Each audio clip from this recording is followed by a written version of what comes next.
Hello everyone, and welcome to my review of Set 75435, the Battle of Felucia Separatist MTT, otherwise known as the Clone Wars MTT. This set has a retail price of $160 and is set to retail this Friday, August 1st. So, onto the price point first. Definitely looking at the box, I feel like the box is a little misleading, and you'll see when I show the set next to the box. It looks much larger here, much more like grand. And one thing I noticed about this set is on the front here, they never really show the troop bay closed. And then if we spin it around and take a look on the back, there's like no angle that really shows the troop bay closed except for this. And you will see why I think they did that here in a moment once I show the finished build. But taking a look at the box art, we do have some nice Felucia scenery here. We have the staff that's included, which is a new updated staff. I will compare the two here in a moment. And then we have the droid bay coming out, and it does show that it can only hold 6 droids, but I do believe I have a mod for that. And then when we get into our minifigure lineup here, we have a total of I believe 12 minifigures in this set, which is the most that we've gotten in a while, although half of them are standard battle droids. We have Elias Sakura, which is an updated version, Commander Bly for the first time, the pilot battle droid, which is the same one that was in the May the 4th promo last year, 6 normal battle droids, and then 3 updated commando droids, and I will get into the coloration controversy here in a moment. But without further wait, I'm going to go ahead and build this, and I will see you here in a moment.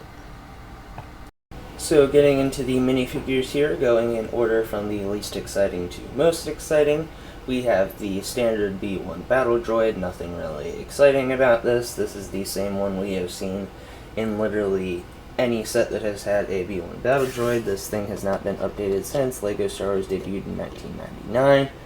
And then we do have the stud on the back, which will help the droid fit into the rack. But as I said, it's the same as any other droid, nothing really special here.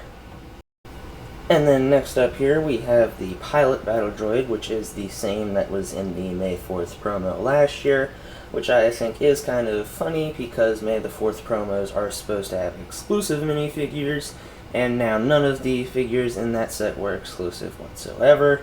So I feel like the value on these have just gone down tremendously. And then the only difference here is the torso part of the droid is slightly different. We have like the blue part.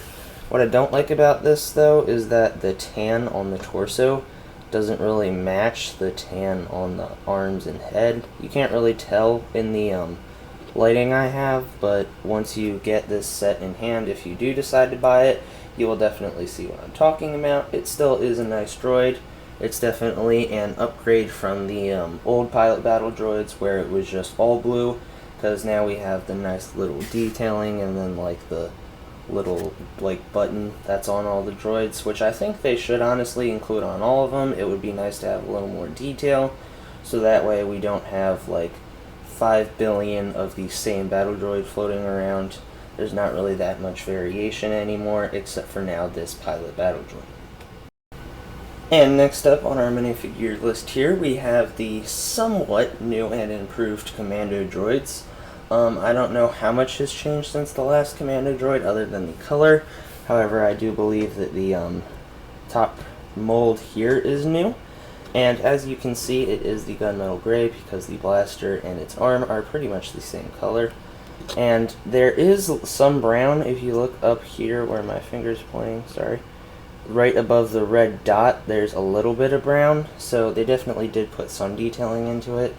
I know a lot of people still think they should be brown, but I feel like if you look in Battlefront and some of the other video games, I know they're saying it's because it's in low lighting, but maybe that's the content LEGO looked at.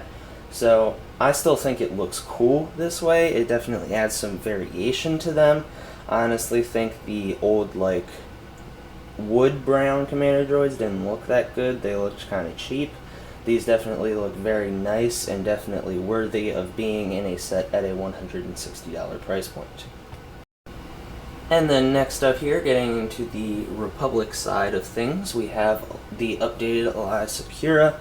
I hope I'm pronouncing that right. And there's not really that much difference here, except I do believe that the brown is a darker brown than it was. It's either a darker brown or a lighter brown. It's one of those two. But we have the standard lightsaber, some nice torso printing with the brown arm here, and then the normal blue arm. Some nice leg printing, and then torso printing that goes around the back. And then these, I do not remember the name of them, are very detailed. And then we do have the more angry battle expression for Sakura. So definitely a nice minifigure, and this will be added with the pile of new Jedi with Plo Koon and General Obi-Wan, and being some of the nicer Jedi that we have gotten in a while.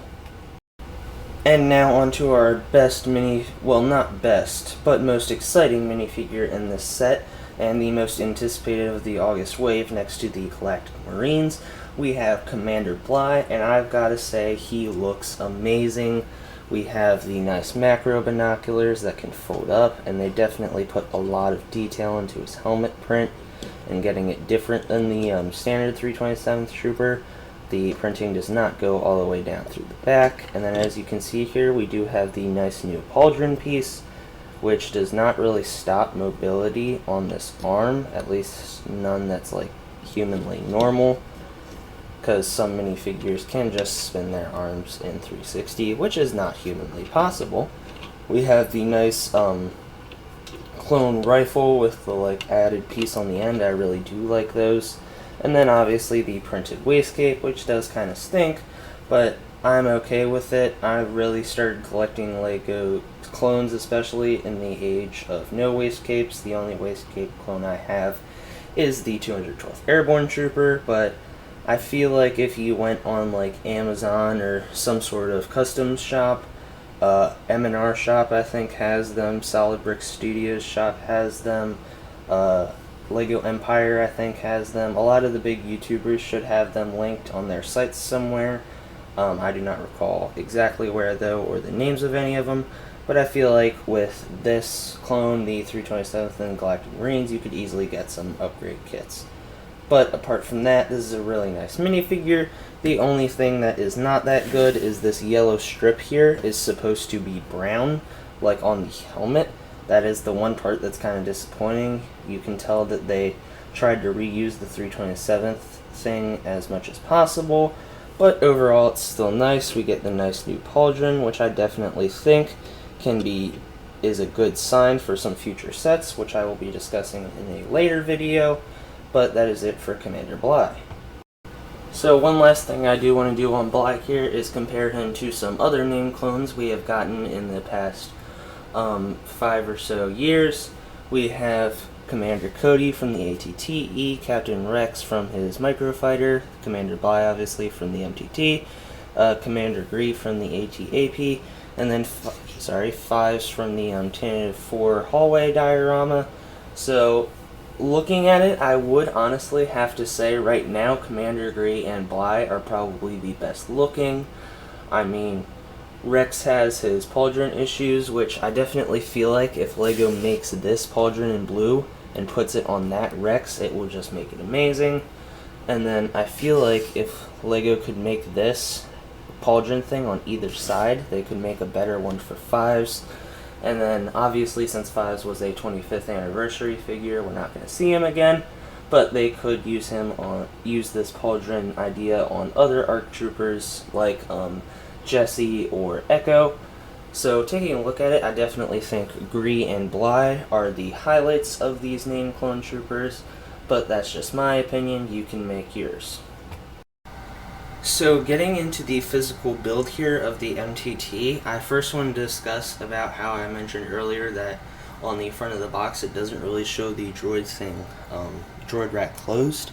I feel like head on it looks good, but when you turn it to the side, it gets a little flat. I feel like if it was out maybe to here, maybe a little less, it would look better, but I do think it looks a little flat, a little wonky. Like it's all nice and curved and it just goes down a little bit. It's like it's too steep, I guess you could say.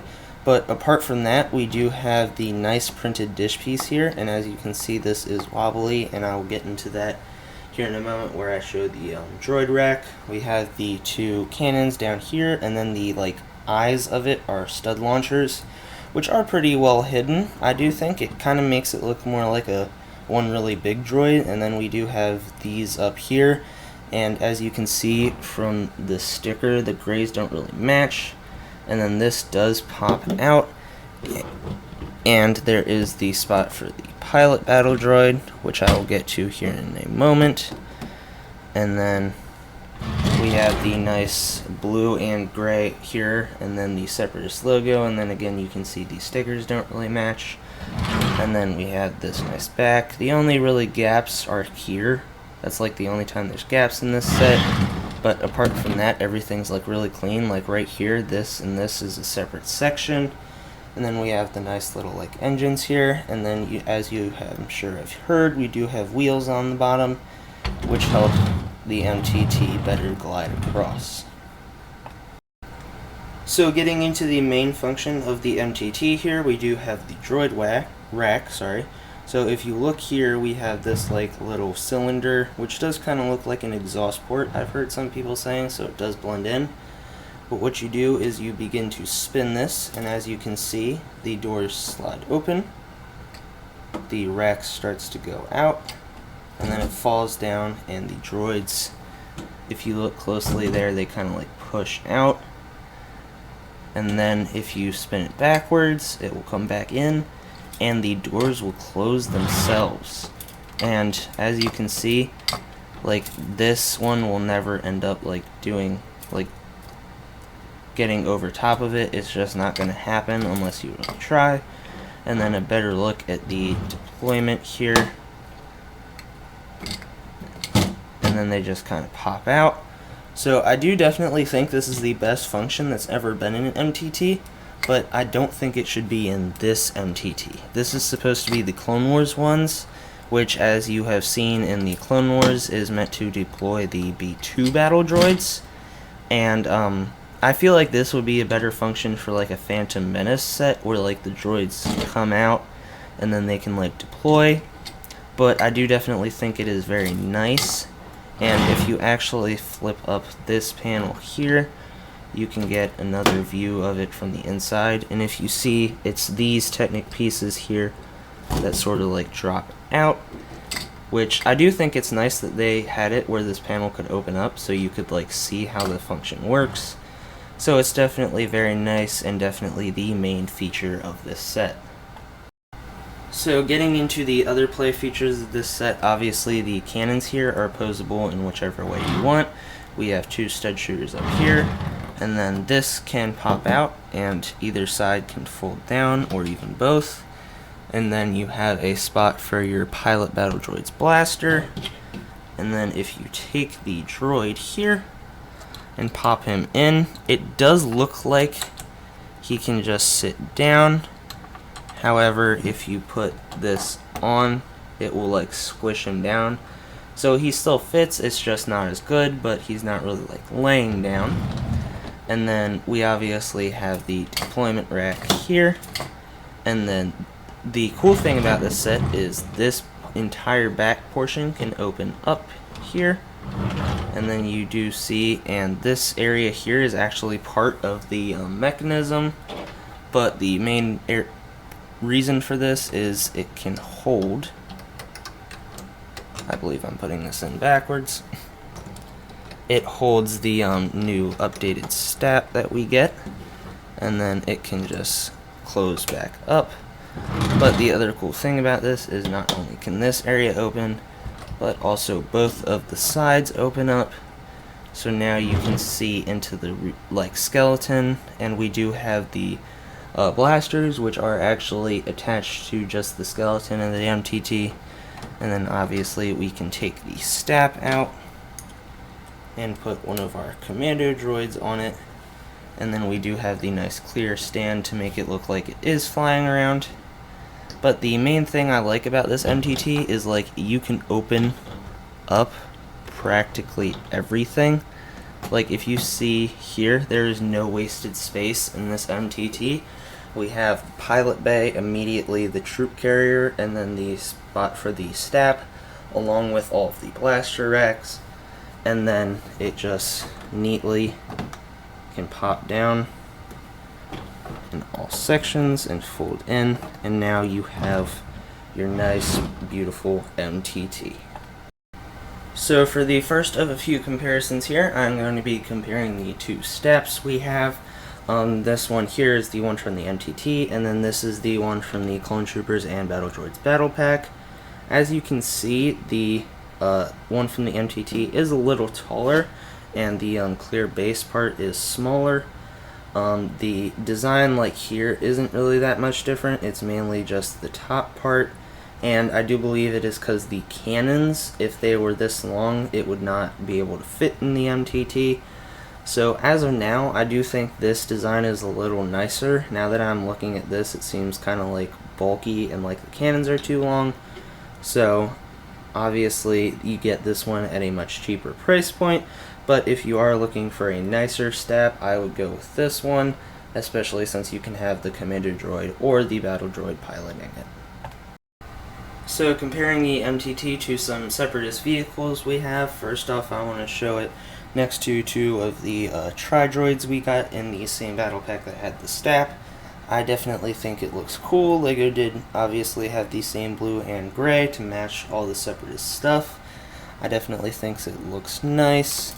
It's really just, like, if you really wanted to make a cool display, I feel like if you put the MTT like this, and then these two here, and then a bunch of droids in front of it, you could have a really nice Separatist army display.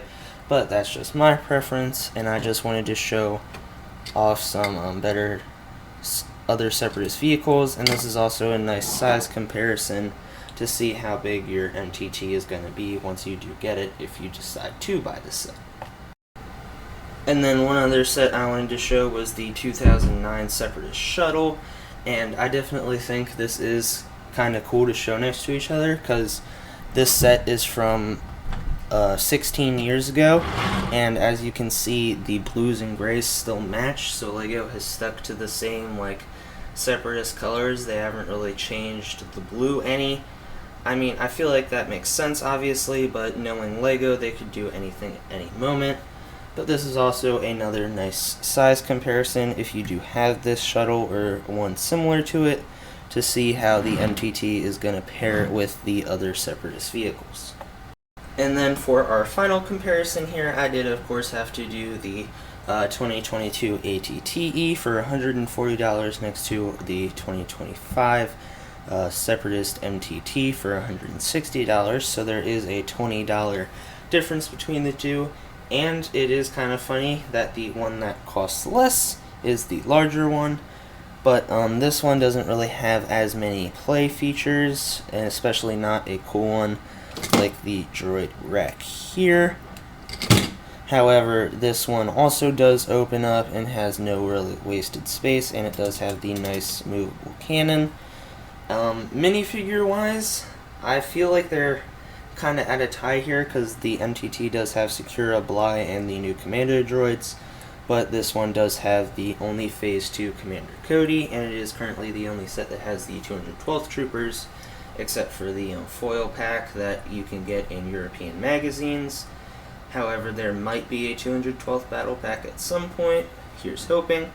But if you were in between these two sets, if you really just wanted one that's better for your value, I would buy this one. But if you want nicer minifigures, I would go with the MTT, because although Commander Bly has no waist cape, he still is really nice, and the Commander droids are nice, and LEGO's never gonna make a Separatist MTT again. So if you've always wanted a Separatist MTT, but this one isn't really that good for you, I would either get a custom one or just go ahead and get this one now. Well folks, that is it for my review of the Battle of Felucia Separatist MTT. I hope you enjoyed watching the video. And one more thing I do want to point out here is about how the box was misleading, and that is because, as you can see, the box makes the build seem really big, and then it is really this big. So I definitely feel like this should be more of a $140 set. I don't think it's as bad as the turbo tank, however, I have not bought that yet, and I probably will not until it goes on sale, maybe around March of next year if I do save up the money though. But this is definitely a very nice set. It's very detailed, very smooth looking. We have the nice new function.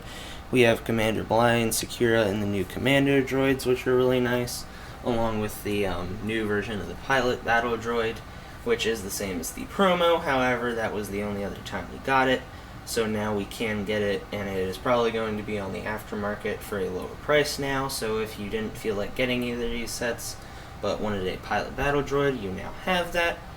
But I am going to get the 327th Battle Pack this Friday. I could not find that one early, like this and the V19. My review for the V19 should be out now, and then my review for the 327th Battle Pack might be out at some point this weekend, depending on when it does show up. But that is it for the review. I hope you enjoyed the video, and make sure you tune in for the next one.